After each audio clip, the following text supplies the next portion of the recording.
Hank, and I'm so thrilled to be here at the first annual inaugural Bio LawLapalooza, which I suggest we hold in January because we Canadians are looking for any excuse to get the heck out of Canada at that time of year. So let me go right into it since I have 15 minutes before the quacks set in. So my topic is this idea of the offender as organism, and we're in a resurgence now where it's become newly okay to talk about biological criminology. It's not a heresy that shuts things down immediately. And given that we're in this resurgence, I think it's an interesting and timely moment to think about the implications of this idea of offender as organism. And I discovered yesterday that no one no less than Cesare Lombroso wrote a prediction of what we were seeing now in the 21st century. Now, he got it a little bit wrong. And to his credit, his first sentence is, it's really hard to predict the future, especially when you're doing it 100 years ahead of time. But he said, in the future, we're going to be doing these anthropometric measurements of criminals. This is the originator of the idea that criminals were born and could be sort of identified by physiognomic measurements and arm length and so forth. So he got a few things wrong, but what he might have gotten right was that we are continuing to look to biology to explain criminal offending. And I think what is certainly different from Cesare Lombroso's time is the number of novel forms of interventions. So it's not just the behavioral genetics or the functional or structural neuroimaging that are being put forward as explanations for criminal offending, but a whole range of different kinds of biological interventions that are meant to address these biological problems, whether it's the use of ADHD medication to do a wholesale intervention on criminality, to use deep brain stimulation to reduce sexual drive or drug addiction issues, and then finally the use of biologics, including vaccines, to deal with drug addiction as well. So this is just scratching the surface of the classes of interventions that are in development, or let's just say some of this is more sci-fi, some of them are actually in development. But the whole range of the imagination of how to address criminal offending is being talked about at this biological level. So this brings me to this point again. If we are going to look at the offender as organism, what might be the kinds of things we should think about? What are the implications for our sense of ourselves and the sense of our justice system? And so I'd like to propose three main classes of implication to be considered going forward. And I think that there's a lot of research going on the first and second, a little less on the third. But the first one is, if we're to look at offenders, their offending, and what to do about them at the biological level, we have this issue of how we perceive offenders. And it appears that when you explain someone's offending biologically, you have the effect of reducing blame. And one thing I've been looking at, and tracing this, and I just put up a little self-citation there, I've been looking at how this tendency to blame people less when you explain their behavior biologically tracks not just in criminal context, but in the definition of disability. So looking at whether pathological gambling, sex addiction, internet addiction are recognized as disabilities is very interesting too, to see the invocation of brain-based evidence to try to marshal this kind of exculpatory moral reaction around these behaviors. So I won't say anything more there. We can say a lot more about that. But another really important thing here, I think, is how these biological stories about offenders is going to affect their self-perception. And here we get into these issues of self-fulfilling prophecies, labeling, the sense that if you tell someone your behavior is due to your biological constitution, you may find them becoming fatalistic and less able actually to exercise self-control. There's many interesting lines of research that could be pointed to here, but I just throw up just two criminological theories that are very much in criminological kind of ether at the moment to illustrate how this might play out. So the identity theory of desistance looks at an offender's narrative identity, their own self-conception, as critical to their desisting, going straight. And if you sort of burden someone with a sense that their biology is flawed, is broken, your mind is broken, are you then sort of taking them out at the knees in terms of attempting to forge that new pro-social identity that's so important? And secondly, sex offenders today are typically addressed at the level of cognitive distortions, and the idea is you're trying to get them to change their thinking that, for example, children are sexual beings. Thinking and implicit theories about themselves and the world that are thought to be provoking or enabling of criminal offending. One of the 5 key ones is the belief that especially male sexuality is fundamentally uncontrollable. Well, if you're going to tell people that your brain looks like you're a sex offender, are you fueling what's already identified as a kind of a criminogenic or crime-facilitating kind of self-perception and belief? So the third category of activity that or implication I want to spend a little bit more time on, I carefully brought this up to time myself but didn't start it, so I'm relying on the quack. I'd like a pre-quack, please. Anyway, so the third category is, not now though, of biological rehabilitation is something I've been working now for the past couple of years with a team of forensic psychiatrists, ethicists, who else is a criminologists, and law, me, yeah. So a group of us who've been looking at this topic of what happens when we start to think about the rehabilitation of offenders, the response to crime, as being a biological endeavor. And we've conducted about 70 interviews now with 12 sex offenders, convicted sex offenders, 10 female offenders, 11 forensic psychiatrists, and a whole group of other different categories of people based on 2 vignettes, which tell the story of a violent offender and one of a sex offender, and a list of proposed biological interventions ranging from the relatively unthreatening medication with that's not permanent and has modest side effects, all the way to brain surgery, or in the case of the sex offender, physical castration, and presented in the form, as it typically is in these cases, of an exchange. You comply with the treatment, you'll get parole faster. You comply with the treatment, you might get diverted in a mental health court or drug court. You comply with the treatment, well, maybe you will avoid a more onerous sentence, what we call a dangerous offender sentence in Canada.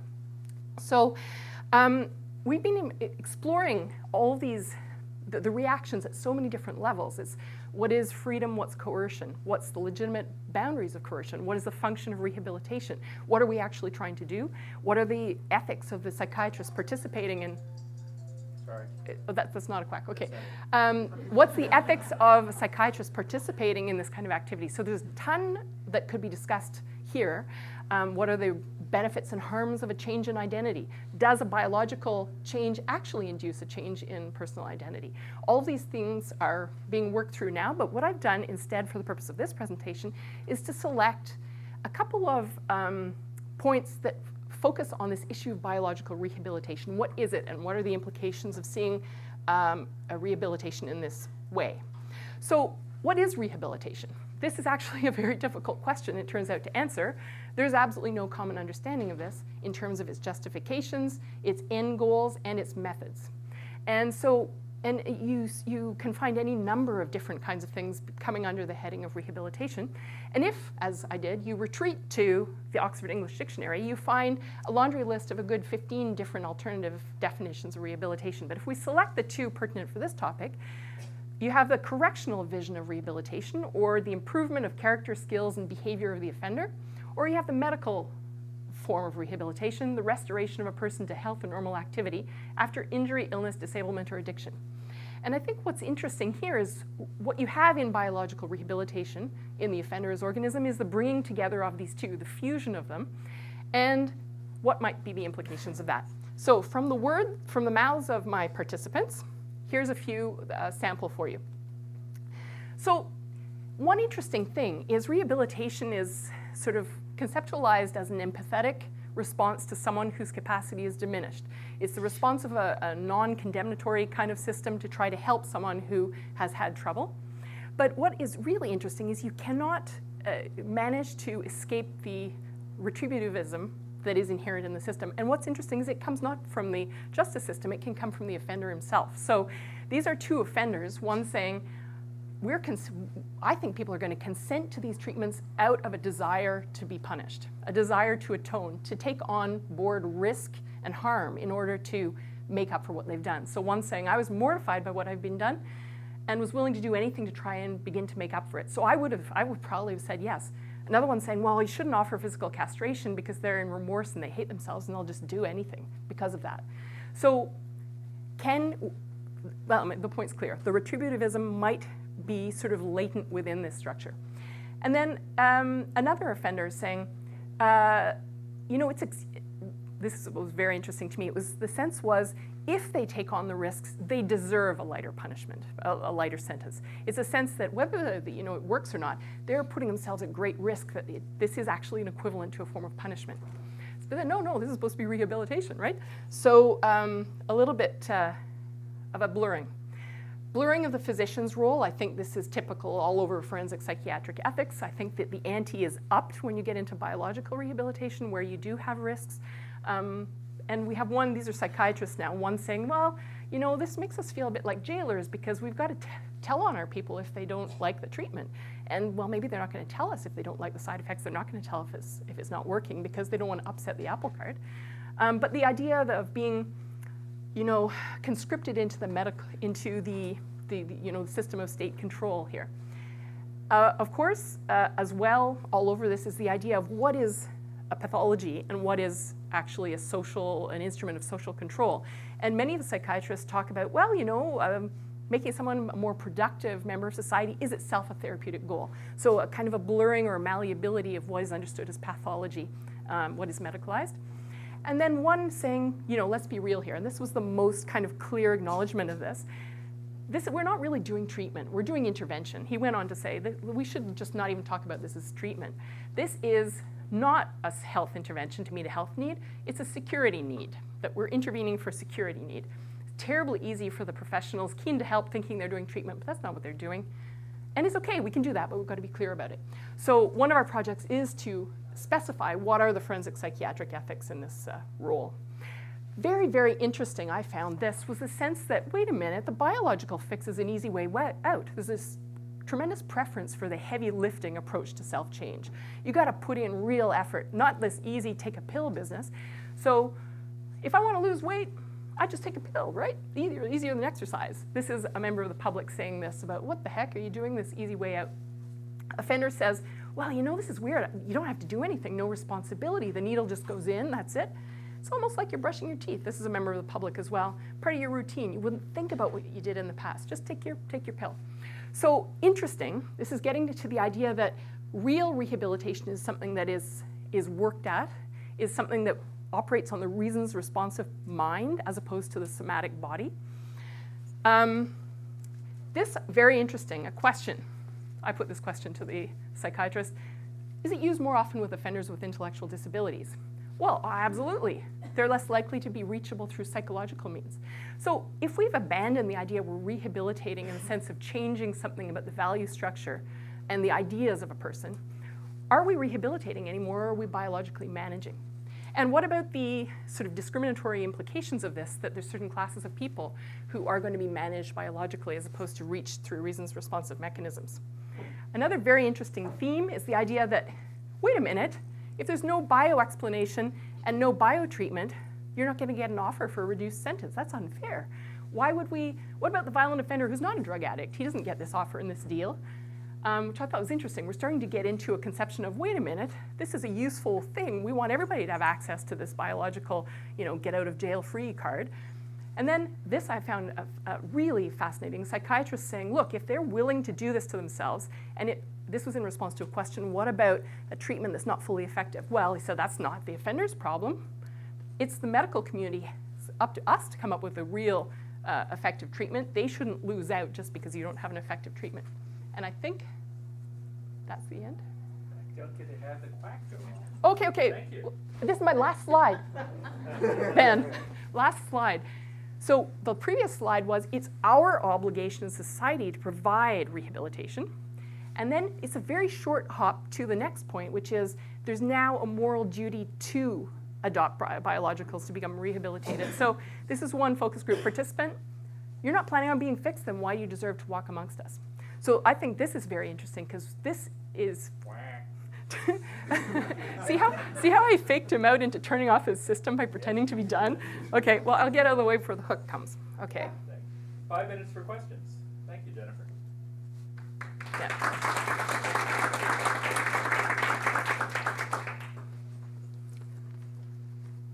Yes? What do you do with people who claim they're innocent caught up in a system like that? Yeah, and one of the psychiatrists made this point as a downside of this approach. Wait a minute. I mean, Under the old system, you just have innocent people sitting in jail wasting time and losing their liberty. Under this system, you have them being subjected to biological interventions for no purpose with the downside risk of side effects. So it changes, arguably changes sort of what's going on with these wrongful convictions. Yeah? Remember to repeat the question. Oh, yes. Sorry, the question was, what do you do about people who are wrongfully convicted? And the question from June Carbone. And indeed, a psychiatrist did point this out as a risk. Yeah. And this was a psychiatrist who presumably would have been able to hopefully detect whether the person actually needed the treatment or not. Yes? So I want to follow up on something that Kim said to me. If there's a biological basis for some of these behaviors, and if we accept that there's a blurry line between health and disease, and that we are all mutants and we come in an infinite number of varieties, then to what extent does this also introduce the question of whether or not these are actually diseased people? That is, maybe this is just part of the human spectrum of behavior, and before it was a character flaw, so you could punish it because it seemed voluntary, but now you've made it involuntary. Does it just become normal then? Yeah, I'm not sure how to capture that question. The question, does this point to a problem of how we define what the crimes are? That in fact, maybe these maybe these behaviors are just reflections of a natural human sort of spectrum. Right. And now that we've figured out how to tweak that, are we just going wholesale after a particular trait as when it manifests in a certain way or not? And I think for sure that this sort of whole biological approach can have that effect. And if we think even with this, colloquially chemical castration, and think back to Turing and how he was sentenced, in essence, to chemical castration at a time when being gay was a crime, and how things have changed afterward. So it does. All of our punishment system is, I think, vulnerable to the socially constructed aspect of crime. And when we're getting in there to start changing people biologically, we can actually get our social construction tentacles deep into a person's biology. Yeah. Yes? Just sort of adding on to that, there's this notion of often these technologies conform with lay perceptions of what should help. So chemical castration, for instance, is actually very contentious in terms of whether it actually is effective. Yet you see legislatures, California, Oregon, have enabled the technology implementation and punishment. And I guess my question is to what extent you see the role of ensuring that the science is there to make sure that these interventions actually. Yeah. And that question came from? Oh, sorry, Elise Rogers. From Elise Rogers, the concern that these technologies might not actually be effective. And sort of under the kind of a populist response, for example, to child molestation, we might be forcing treatments on people that actually are ineffective. And it might have two effects. One, you harm people for no good. And secondly, you may lull this community into a false sense of security that they've dealt with a problem, but they haven't. They've ineffectively addressed it. And I think definitely that's going to be an issue. On the particular point of chemical castration, some of our interviewees, now they were all in treatment, so you would assume they would be saying relatively good things about treatment, but one of them talked about how he was so thankful for this. For him, he said, I would have committed suicide without this. I was so unable to manage, and to me that was a very dramatic kind of thing. One of the psychiatrists said, this is interesting, he said the only thing that's holding us back with biological interventions, because one of the questions we asked was, should society use more of these or not? He said, well, the only thing that's holding us back is evidence of effectiveness. And he said, I've been thinking for a long time that all my violent offenders should get chemical castration because of the relationship between testosterone and violence. And the only thing that's holding me back on that idea is that we don't have good evidence on that. So, minor problem. So, holding it back. But he was kind of speculating, and he was saying it is a little bit, out there. I mean, I'm not doing it, but under the pressure of trying to provide some sort of solution, all kinds of things will be tried. And we have long historical precedent for this. I mean, there's cases here in the States on aversive conditioning, Necton-Gilman, and then lobotomies, and all these kinds of things. So this is not a new sort of endeavor. Yeah. Thank you again, Jennifer. Yes. Right, so what I want to talk about today is brain science and how it can, and already is impacting to a degree, on end-of-life decisions in England and the UK. And I want to look at two different scenarios. The first will be individuals who need help to be able to die with dignity. So this is, say, patients who with locked-in syndrome, who aren't able to actually bring their lives to an end themselves. And then the second area that I want to look at is the question of individuals about whom end-of-life decisions are being made, who, because of disorders of consciousness, for instance, being in a minimally conscious state, they're not able to communicate any wishes that they might have. So, Tony Nicholson, who's got locked-in syndrome, or had locked-in syndrome, really did an awful lot to publicize this issue. He was only able to communicate using the product of brain science, brain-computer interface, but his impassioned pleas to be able to die with dignity had a real impact on the sort of public debate in the UK. And he was also supported in this by others who were similarly arguing, like Professor Stephen Hawking, that individuals who can't bring their own life to an end should be able to get assistance to do that. Now, why that's a big legal issue in England is because of the Suicide Act, 1961. Now, the Suicide Act meant that it was now legal to commit suicide. But it created an offence of encouraging or assisting a person to commit suicide or attempt to commit suicide with a pretty massive maximum sentence of 14 years imprisonment. So individuals who are in this sort of situation of not being able to bring their life to an end are often in the situation where, you know, they don't want to put a loved one who might be able to, might be prepared to assist them to do that into a position where subsequently they are facing a criminal trial. So what various individuals have done is they've gone to the court and said, you know, I want a declaration that if, that basically I can be assisted to commit suicide. And that's gone all the way up to our highest court, the Supreme Court. And interestingly, in those cases, the individuals have lost their plea. But Lord Neuberger was interesting in his judgment in the Supreme Court in how he felt that if one could create a sort of technological answer, then that might alter his decision.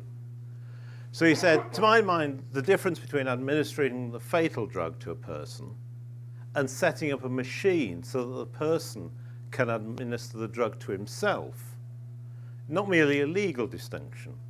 Found as it is on personal autonomy, I consider the distinction also sound in morality.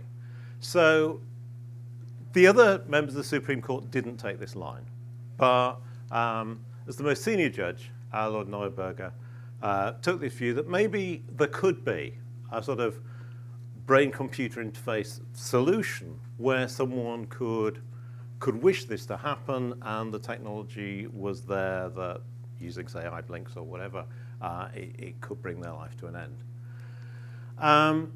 And interestingly, because I'm going to go and look at Bland and the cases that have followed on from it, he saw this as different to the sort of situation where life support machines are being switched off. In the cases that we've been looking at, this first group, like the Tony Nicholson case, these people aren't on life support machines. They aren't needing to be kept alive. It is that they're just wishing their life to be brought to an end in a way which they feel is dignified. And he said that switching off a person's life support machine seems, at least in some respects, a more drastic interference in that person's life, a more extreme moral step than authorising a third party to set up a lethal drug delivery system so that the person can, when he wishes, activate the system to administer the lethal drug. So that's sort of one area where we've got individuals who are using BCI to try to change the law, to try to get a clear sort of statement on the Suicide Act from the judiciary. But that has failed with the judges. It has failed with Parliament, who's discussed this and by a sort of 3-1 majority rejected it. But it has certainly worked with the public, where there is very considerable majority support for reform of the law in this area. So the second area that I wanted to look at was this question of where people cannot communicate their wishes. And in a way, our sort of leading case on this stems from a football tragedy at Hillsborough back in 1989. And in particular, one of the victims of that, Tony Bland. And 4 years after Hillsborough, the decision was being made about whether to switch off his life support. He was in a vegetative state, and you see the sort of assessment there of his brain condition. And what the House of Lords decided was that he should be allowed to die peacefully with the greatest dignity and the least pain, suffering and distress. And that this was a test of the patient's best interests. Interestingly, this is a case which the Supreme Court have sort of highlighted as one of the two most famous House of Lords decisions that they've decided to feature in their little museum. But that idea of best interests has also features in the Mental Capacity Act, which has come since. And this basically allows you to make advanced decisions as to treatment.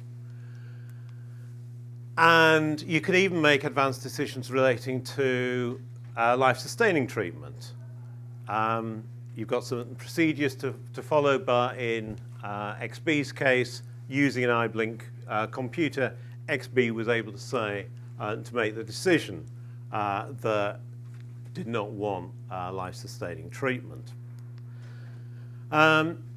Note, this is an ability to refuse treatment. You can't specify that you want a particular treatment. You can request it, but you can't demand it. Now, where someone doesn't do this, where they don't make an advanced decision, then the Mental Capacity Act sets out what's to happen in situations where people lack capacity. And the basic issue there is the decision should be one that is made in that person's best interests. And so if we now look at a couple of the cases where we've had individuals who are in minimally conscious states, where this kind of decision has had to be made, then in looking at what is meant by best interests, a certain list of items have been identified. So on the one hand, there's the sort of sanctity of life question, but there's also the individual's wishes and feelings that may well, in the situation where you can't communicate with that individual, were whatever they might have expressed in the past when they weren't thinking that they might be in that situation. But can you extrapolate something from that? Whether they're in pain, whether they're getting any enjoyment of life, what is the way that best respects their dignity, and what are the wishes and feelings of family members, carers of that individual. So in this particular case, effectively everything was on one side except for preservation of life, but the court weighed it up and went for preservation of life as being the more important. But in N's case, similar sort of assessment, but a conclusion the other way, that in that situation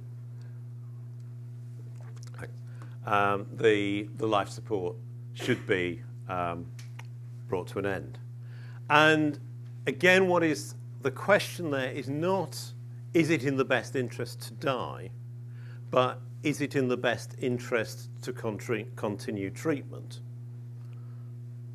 The secondary impact of not continuing treatment being death, but that not being the sort of question which the courts are determining is the thing that they're looking at. And so thinking about those questions and the potential relevance of areas of the brain science, then I think one thing that's immediately important is the way the court's taking a very different approach to individuals who are deemed to be in a vegetative state and individuals who are being deemed to be in a minimally conscious state.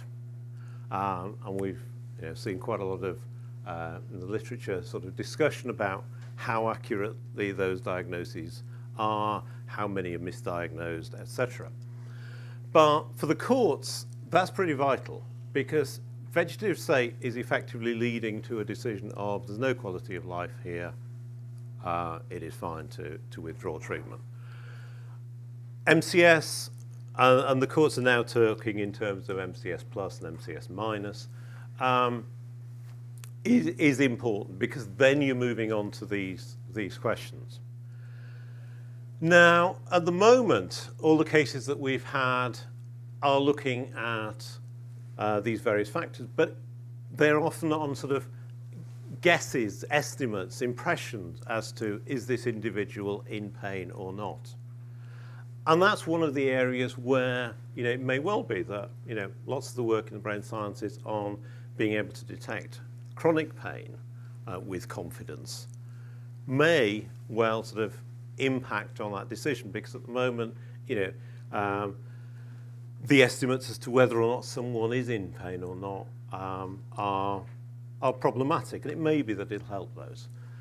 But also potentially of relevance here is the work of people like Adrian Owen, Stephen Lorries, others, John Pickard, Martin Monti, on the ability to communicate with a few patients who are being viewed as being in MCS, or in very limited number of cases have been diagnosed as being in vegetative state.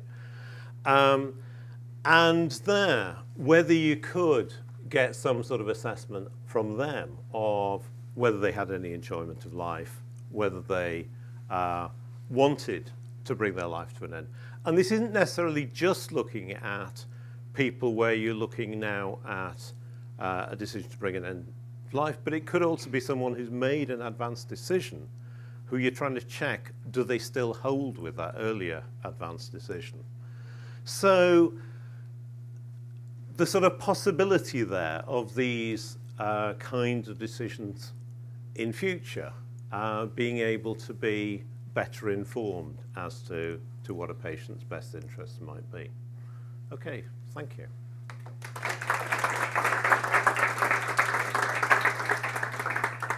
Speakers just don't seem to want to get quacked. We have some time for questions. Yeah. Doug Fox. The New York Times earlier this week highlighted a recent wave of lawsuits in this country against doctors and hospitals for failing to let a patient die under circumstances in which healthcare providers disregarded or overrode advanced directives, resuscitating people whose instructions clearly said not to. Courts have overwhelmingly refused to vindicate the causes of action. My question is what we in the U.S. can learn from the experience in the UK about how to describe the injury in cases like these.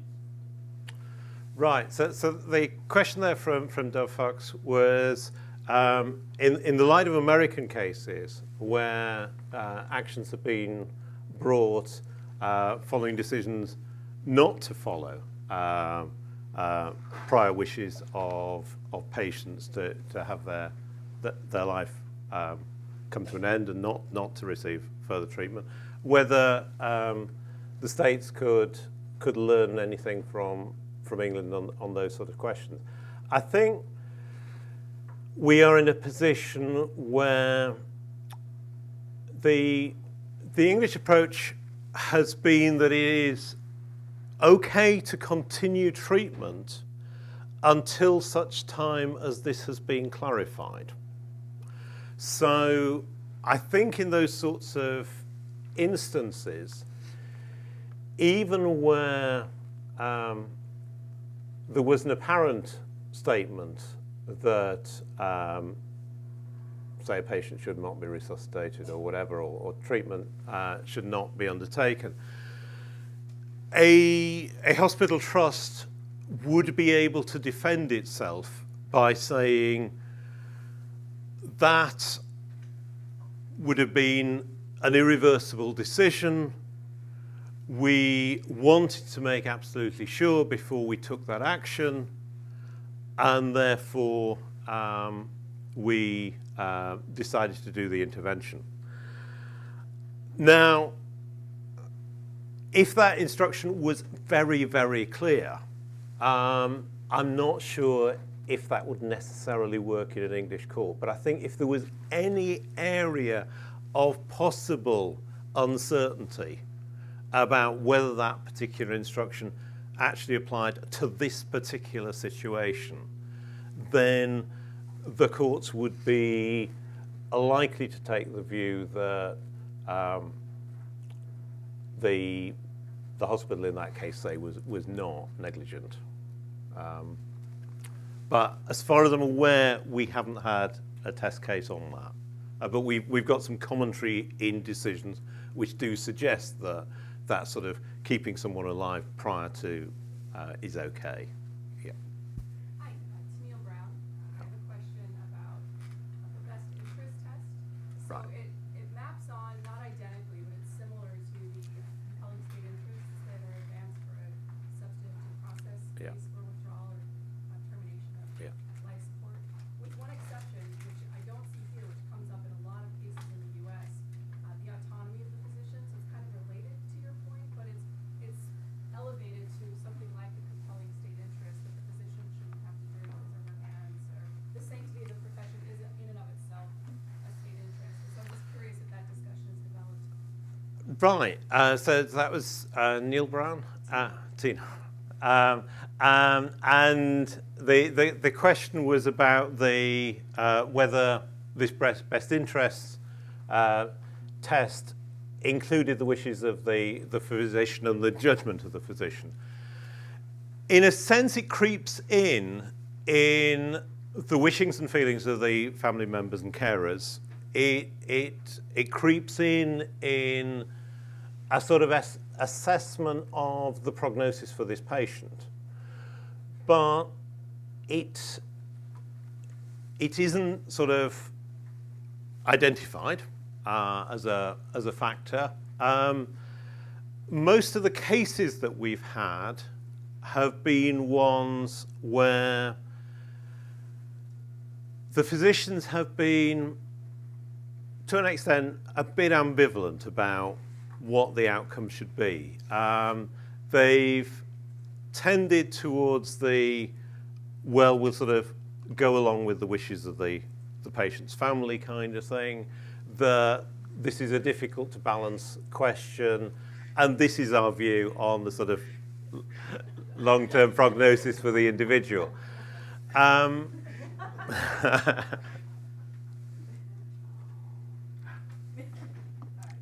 Thanks.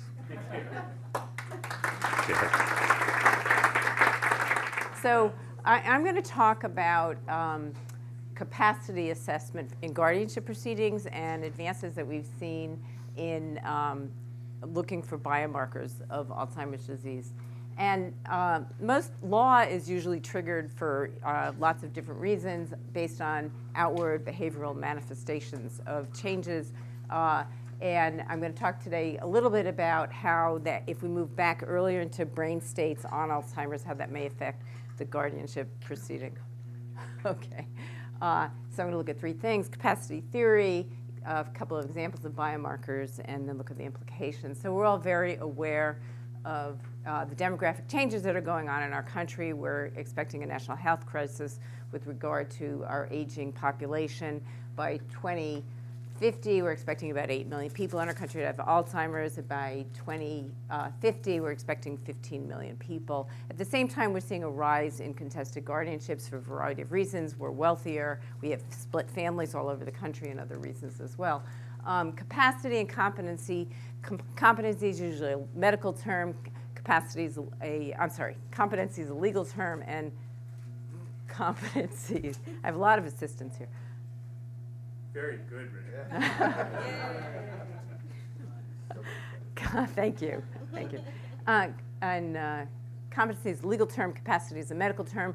Courts, law uses them interchangeably. I probably will too. But basically, capacity is our view of human agency. We assume that mature adults are rational actors, and we want to grant them as much autonomy as possible in their decision making. Guardianship's goal is to preserve as much autonomy as possible, unless the state's interest in parents' patriae to protect their vulnerable citizens kicks in, which case we will take over and impose surrogate decision making on them. So we have due process concerns versus parents' patriae, or our ethical concerns are autonomy versus protection. Guardianship process is very disparate across the country. Each state has their own process. They have their own standards, but generally speaking, the petitioner files a petition. The court appoints an attorney, a guardian ad litem, for due process purposes to protect the individuals under consideration. We have an expert report, which is the key to the entire process, have some kind of evidentiary hearing. The court appoints a guardian, and the guardian is monitored for the duration of the guardianship. The movement today is a presumption against guardianship and to use the least restrictive alternative as possible, including limited guardianships as well, instead of a plenary guardianship. So the expert report, as I say, is key to the entire process, and the state will impose requirements on what the expert report has to show. And this has evolved over time. But now, since the 1980s, the main focus of the guardianship decision through the expert report is on functionality. States generally use 4 different tests. Some of them, it's a mix and match approach. All of them have a functionality test. Not all of them have the other tests. The conditions part of the analysis is where the diagnosis of the individual psychiatric disorder would come in. So here's an example from my state, Arizona, of what a statute would look like. This is what the expert's required to show.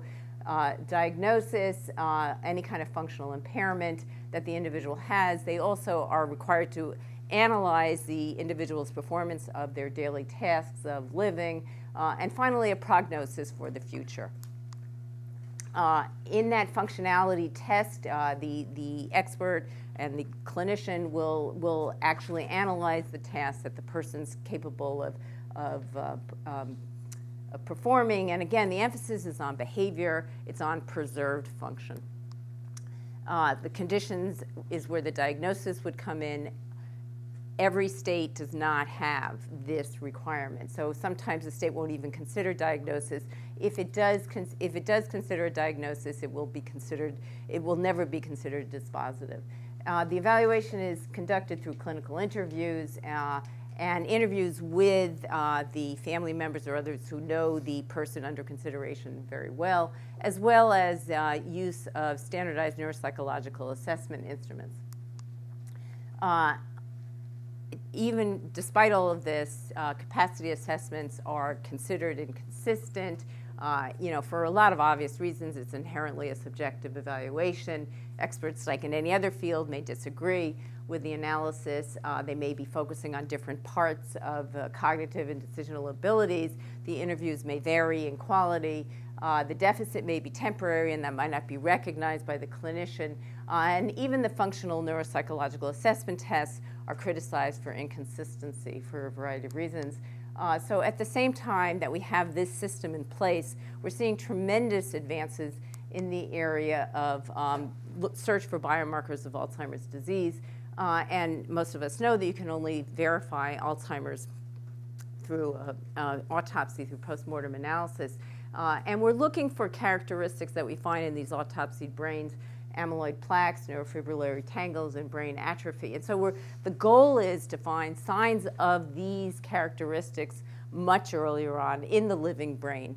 And so there's tremendous amount of research going on in this area with regard to finding these characteristics in the brain. 3 states of Alzheimer's: preclinical, where you're not manifesting any kind of symptomology; mild cognitive impairment, which is a very gray area, and it's a big area; and then finally dementia due to Alzheimer's. Lots and lots and lots of research in this area. I'd be happy to talk to anybody during the break about some of the advances. I'm not going to, given my quacking kind of deadline, I'm not going to talk about them here, but generally the search is in bodily fluids, in functional and structural neuroimaging, and for susceptibility genetic biomarkers, particularly the APOE4 allele. And again, we're looking to see the characteristics that we find post-mortem in signs of these types of changes in the brain state in the living brain.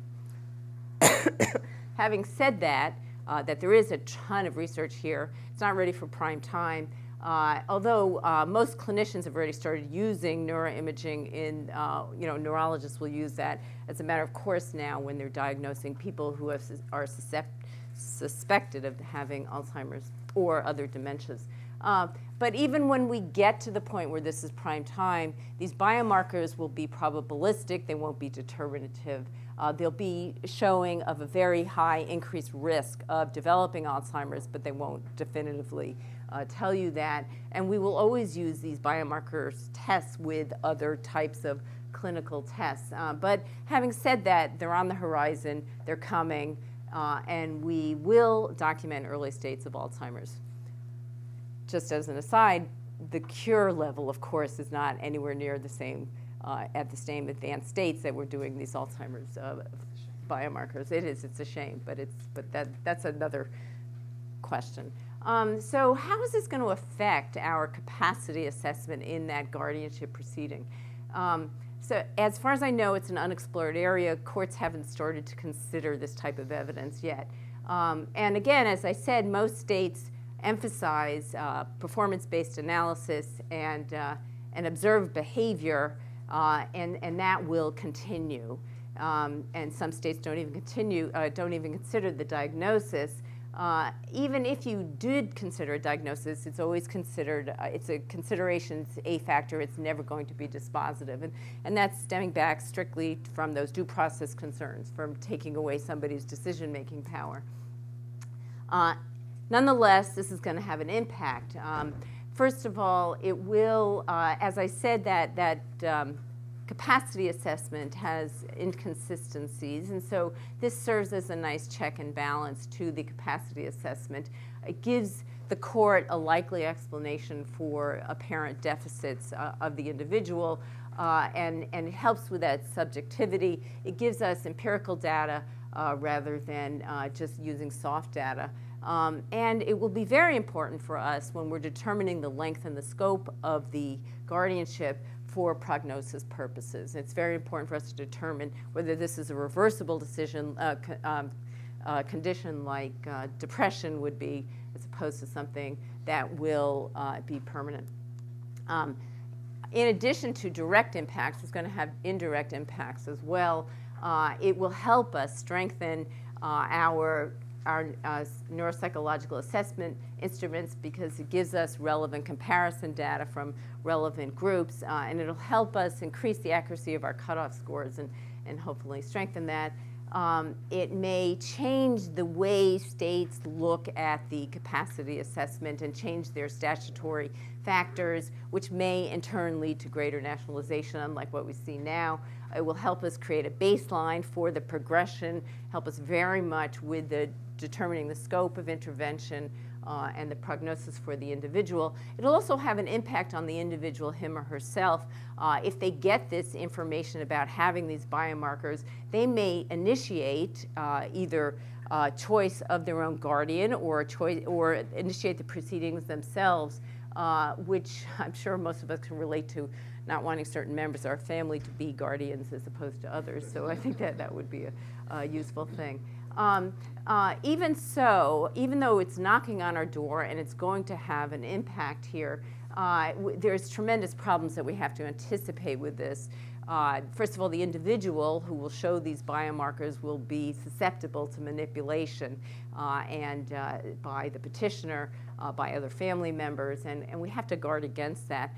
Bias is inherent here as well, because once you see that somebody has biomarkers, there's a confirmation bias that will just naturally kick in, either through the expert in the expert report or by the court themselves. And so we really have to guard against premature determinations of incapacity. The most difficult area, I think, is going to be that gray, mild cognitive impairment area, because that's such a big, fuzzy kind of area. But assuming that it all comes in and states decide to consider it, and it comes in either through the diagnosis or otherwise, there are going to be tremendous evidentiary hurdles that we have to guard against as well. The 403 balance of probative versus prejudice, as well as then meeting the Daubert analysis and tests for reliability and validity. Again, we don't have that kind of data yet. We're really not there yet. We're really at clinical stages. We really haven't done those large-scale epidemiological long-term studies that we need. Another thing to think about here is privacy and compelled testing. Could you get a compelled testing under Rule 35? The privacy issues are considerable. If we all go out and get 23andMe, find out that we have these indications that we're going to develop Alzheimer's, will that be discoverable later on when our kids put us up for guardianship proceedings? And can you overcome all the tremendous privacy interests here? And so we might take a lesson from what's gone on in the genetic area, and maybe anticipate needing kind of special protection for privacy considerations, because we don't want to discourage people from getting these kinds of tests.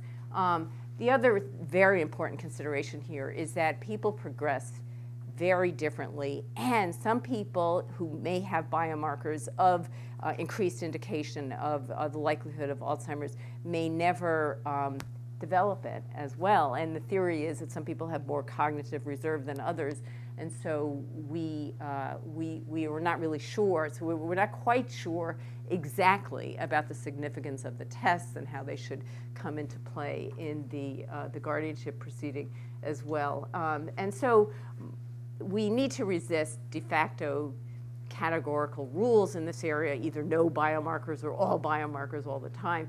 And we need to figure out, we need to anticipate that this is on the horizon, and we need to figure out how to deal with it. So before I get the quack, I will stop here and take some questions. Sir, I gave you a different sound. Oh, okay, what was it? Do you want to? It's a motorcycle, but now it's gone. Oh. Thank you. All right. If you're clapping now, I should stop. So this is going to be completely different, obviously. Late breaking news. I was delighted to be asked by a team from Britain to help them out with some legal issues having to do with the Great Auk and possibly bringing it back. Hank was my inauguration into de-extinction. He had a great conference here a couple of years ago. And soon after that, they found out about the fact that I might be free, in both senses, had the time and cost nothing. So they brought me over to England, and we had this really cool meeting up in Newcastle. The meeting was led by Matt Ridley, who's an author of books on evolution, et cetera. And we even went on a field trip to an island that we've scouted out as a possible site, a locus in quo, for the possible reintroduction of the Great Auk. We had at this meeting genomic scientists, especially from Denmark, who have completed the genome of the Great Auk. We had Roslin Institute scientists who figured out how to clone birds, which is a very difficult problem because of the egg, and a variety of other sort of bird experts and habitat experts. So what they asked me to do is to look into the law of Britain and Europe specifically, but I also dipped into Canadian law as well, because the great auk has a range, or had a range, that was sort of the North Atlantic.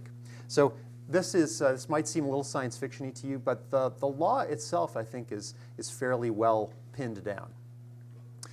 So I'm just going to talk very briefly about the biodiversity crisis that we find ourselves in, why we should care about biodiversity. The idea that you could bring creatures back, at least reasonable replicas of them, how you might do this, and then what the law might have to say about both the bringing back and the releasing and the consequences of the release, which I actually found much more interesting than I expected. It took me back to first-year law in a lot of ways, and I found a remarkable amount of law that I think is highly pertinent, was never intended. So if you're an originalist, I don't think you can really read the great auk into a lot of law. But if you're a little more flexible with your interpretation, there's a lot of places where the auk might squeeze in. Was it extinct at the time of the founding? Oh gosh, what a great question. I don't know. I don't know. I'd have to look. Actually, no, it wasn't. It wasn't. It was still alive in Iceland at least. Yeah. So mass extinctions have been happening for millions of years, for hundreds of millions of years. There seems to be some sort of a periodicity to them. We happen to be bringing in the greatest one that the Earth has ever seen, as far as we can tell from the fossil record. And this mass extinction that we're causing, it seems to be pretty darn correlated with our arrival on various continents. So every time we arrive, we seem to spoil the party by eating all the food that's walking around. So a lot of the pressure on extinction is anthropogenic. And there's various ways you can calculate this, but almost all of the reasonable calculations that people have made show that we've raised the extinction rate several orders of magnitude above what it was, let's say, 2,000 years ago, before humans began to massively modify the world. One big problem with removing the grommets on the wing of the plane, which is, I think, Paul Ehrlich's maybe metaphor, is that the ecosystems in which organisms exist, they may start to deteriorate and fall apart. This is a really nice metaphor. I won't read the whole thing, but essentially, this author is comparing biodiversity to words in a book or an essay. If we're going to allow ourselves to get rid of, let's say, 90% of the words in a book, there'll still be words in the book, but it may not read quite as well as it did before. And similarly, ecosystems may not function quite as well as before if we're removing all the parts. Now, one great, fascinating, and I'd say highly successful example of reintroducing something to an ecosystem was the wolves in Yellowstone. And I won't go into the details, but even ecologists whose wildest hopes were that the wolves might have some effect have been surprised by the changes that have been wrought by the introduction of the wolf into Yellowstone. And these changes involved not only sort of direct changes, like fewer elk, but incredibly unpredicted changes like the sort of a swamping of the place by songbirds that used to be found there but weren't found because the elk were eating all the trees that the songbirds needed, as well as fish that sort of swarmed back into the streams because the streams had been eroded by the fact that the elk were eating all the low-level vegetation and leaking into the streams. So if you reintroduce a species into an ecosystem, you can sometimes get incredibly fast and incredibly striking positive changes to the integrity of the whole thing. This is the ecosystem that the auks probably lived in. This is the Farne Islands, and actually there's archaeological evidence from these islands that the auks were here. This is the great auk used to be here. There are many, many other birds, including the lesser auk and the puffin and the razorbill. We actually went out there and, at great peril to our clothes, we got right in the midst of all these birds and sort of scouted out flat areas that the auks might have nested on.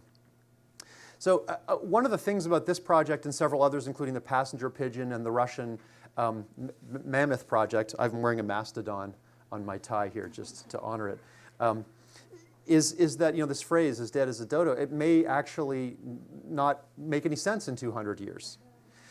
These are some of the folks that are involved in this project, except Hank. I just put him in gratuitously because, like I said, he was my entry-level drug to this. So there's various ways you could bring things back. One is backbreeding. So there's a big project in Europe right now to try and backbreed the wild auroch, which is sort of an ancient wild cattle. Backbreeding it by looking at domestic cattle, picking the sort of wilder features and then breeding those together. Another way to do it is nuclear transfer. This is Wilmot and Dolly from the Roslin Institute, and we're sort of happy that the Roslin Institute, at least unofficially members of the Roslin Institute, are sort of helping with this project. And then genomic reconstruction. This is me with a great auk egg. I did not drop it, don't worry. They entrusted it to my clutch. The auk eggs and the auk skeletons and various other preserved parts of the auks have lent enough DNA that a pretty apparently high-fidelity genome has been reconstructed. The space is filled in with related species. Passenger pigeon, this is the project you probably heard of. There's the Revive and Restore folks, Stuart Brand's latest great project, involves trying to bring the passenger pigeon back. This is what I would love to bring back. I'm very fond of the Caribbean. I teach a class there in January, and this is the Caribbean monk seal, extinct for only 50 years. So I think it's quite possible to bring this guy back. So thank you, I appreciate that. There's actually a tremendous amount of auk law, and you can go way, way back. So Jacques Cartier, when he explored Canada, he and his buddies actually used auks and their eggs as food sources. England and Ireland had such an auk crisis that by 1553 they had protected the auk. They banned hunting for feathers even in 1794. And in Newfoundland in Canada, there was a ban on hunting for eggs and feathers in 1775. You'd think they had better things to do with a rebellion brewing to the south, but instead they were focused squarely on auks. The penalties included public flogging for killing an auk, but you were still allowed to bait a fishhook with an auk. Nevertheless, these birds went extinct all over the place, from Newfoundland to Britain to Iceland. Now, the Convention on Biological Diversity has sort of general things to say about extinction, including the fact that reintroduction is sort of a goal of the convention. Now, this, I think, assumes creatures that exist already, but it's not specific. Now, the Biosafety Protocol, on the other hand, the Biosafety Protocol to the Convention on Biological Diversity, it sort of pushes the other way. It says, watch out, things that are genetically modified, you have to be careful, especially because they cross borders. And you really need to get permission before they cross borders. This is very difficult with migratory creatures, I think. So it might actually push you not to reintroduce at all because of the risk of crossing borders. And the Biosafety Protocol has a number of specific requirements that you must engage in before you release a GMO. Now, the EU talks a lot about reintroducing organisms. So they talk a little bit about genetically modified organisms. They don't ban them, but they require licensure, both at the EU level but also at the local level. They have a legal release sort of hierarchy. There's the EU, there's the UK, and then even within the UK, England has its own special rules about release of genetically modified organisms. But again, this is a licensing system. It's not a ban. Legal release in the UK, you go through various agencies, and you get permission, and you have to monitor the release. You have to make sure that adverse effects are not happening in a small experimental release, and then you can gradually release more and more.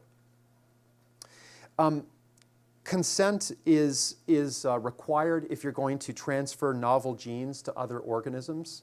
So even before you get to the release point, you have to get consent from the government before you engage in genetic engineering or even gene modification, I would imagine, under CRISPR, even though that's not specific to that technology. You have to guard